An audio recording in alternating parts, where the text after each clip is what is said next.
Welcome to bird media. నేను మీ Pawan Krishnamurthy. Andhra Pradesh deputy CM Pawan Kalyan మరోసారి తన ప్రత్యేకం చాటుకున్నారు. పిఠాపురం నియోజకవర్గంలో 10వ తరగతి ఫలితాల్లో అత్యుత్తమ ప్రతిభ కనపరిచిన పేద విద్యార్థుల భవిష్యత్తుగా అండగా నిలవాలని ఆయన కీలక నిర్ణయం తీసుకున్నారు.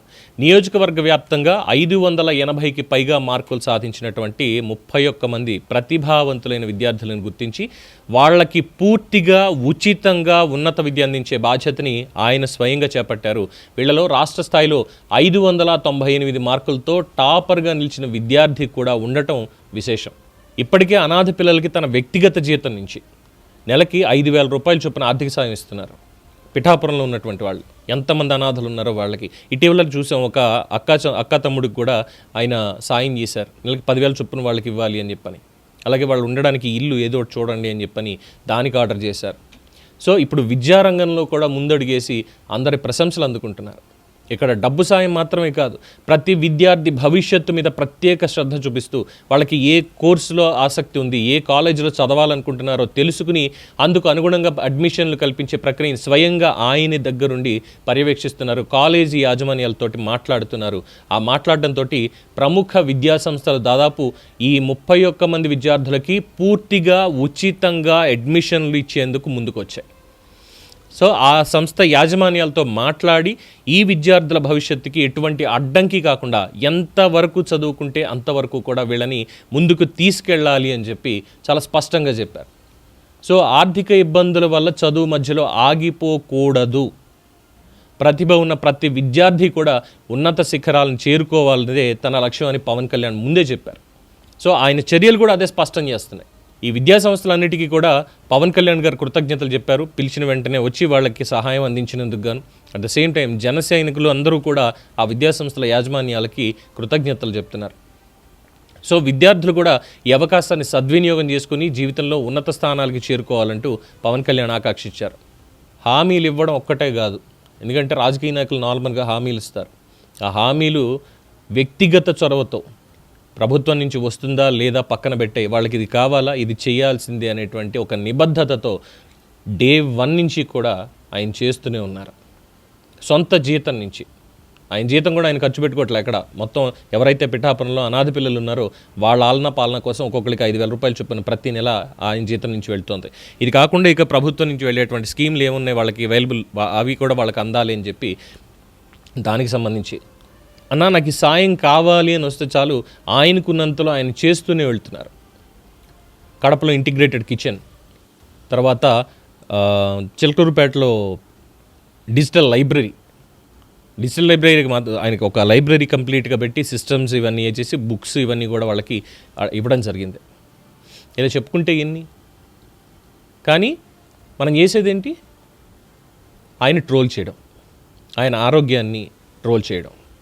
పనికి మాలిన వెధవలు చేస్తారు. ఆ పనితనం ఉన్నట్టు చేసే పని పవన్ కళ్యాణ్ చేస్తున్నారు.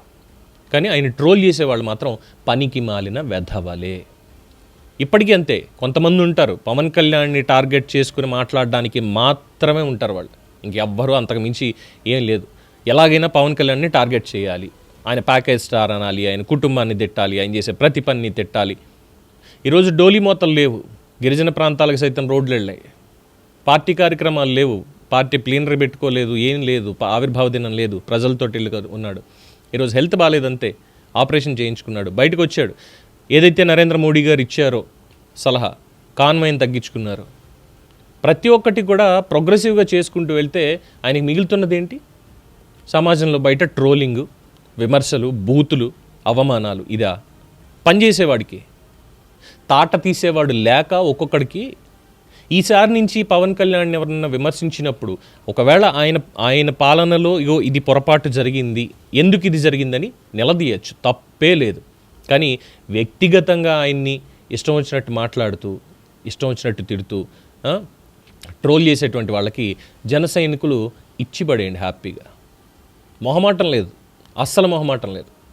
ఎందుకంటే చాలా విషయాల్లో పవన్ కళ్యాణ్ గారితో నేను విభేదిస్తాను. ఎందుకంటే వారాహి యాత్రలో లేదంటే రాజకీయంగా చేసినటువంటి ప్రకటనల్లో ఇచ్చినటువంటి హామీల్లో లేదా కొన్నింటికి సంబంధించి సార్ ఆ రోజు ఇలా చెప్పారు, మరి ఈ రోజు ఎందుకు మళ్ళీ ఆ స్టాండ్ తీసుకోలేదు, ఎందుకని దీని మీద మౌనంగా ఉన్నారంటూ దాని మీద కూడా విమర్శిస్తాం. కానీ ఆయన చేసే ప్రతి ఉదాత్తమైనటువంటి పని, ప్రతి ఉదాత్తమైన పని ఎంత గొప్పగా ఉన్నాయి. ఆయన అన్నదానం చేస్తున్నాడు, విద్యాదానం చేస్తున్నాడు, వస్త్రదానం కూడా చేశాడు. ఆయనకున్న దాంట్లో ఆయనకి ఎక్కడి నుంచి వస్తుంది, ఎలా వస్తుంది, మళ్ళీ సినిమాలు చేయొద్దు అని పడేటువంటి బ్యాచ్, పనికి మాల బ్యాచ్ ఒకటి వస్తుంది. కానీ వాళ్ళు ఎవడన్నా ఈ సినిమాలు చేయొద్దు అనే సన్నాసి ఎవడన్నా సరే ఒక్కడన్నా కనీసం వెళ్ళి ఒక పూట భోజనం పెట్టించారు ఎవరికన్నా, చీర కొనిచ్చారు ఎవరికన్నా? అబ్బాయి లేదు. కానీ పవన్ కళ్యాణ్ని విమర్శించేయాలి, కోర్టుల్లో కేసులు వేసేసేయాలి. ఇలా ఉంది పరిస్థితి. కానీ ఈయన మాత్రం అవేం పట్టించుకోవట్లా, అస్సలు పట్టించుకోవట్లా. నాకు ఎంతైతే వస్తుందో నేను ఏం చేయగలుగుతానో నేను చేసుకుంటూ వెళ్ళిపోతాను. నేను సాయం చేయాలనుకున్నా నేను చేసుకుంటాను, వెళ్ళిపోతాను అంతే. ఇదే ఆయనకున్నటువంటిది. ఇదే మిగతా రాజకీయ నాయకులకి ఆయనకి ఉన్నటువంటి ఒక తేడా. అంటే మిగతా వాళ్ళందరూ చెడ్డవాళ్ళని నేను అనట్లా, కానీ వాళ్ళకు కూడా ఇటువంటి ఆలోచన రావాలి కదా అనేటువంటి పాయింట్.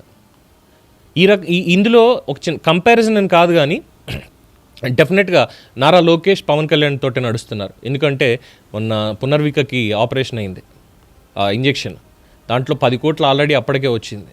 బట్ మిగతా 6 కోట్లు నారా లోకేష్ ఇచ్చారు. సో ఆ విధంగా ఇద్దరు అన్నదమ్ములు వాళ్ళు నిజంగానే అన్నదమ్ముల్లాగే హ్యాపీగా కలిసి పని చేసుకుంటున్నారు. కానీ పవన్ కళ్యాణ్ గారిని ఉదాత్తంగా చూడాలి ముందు.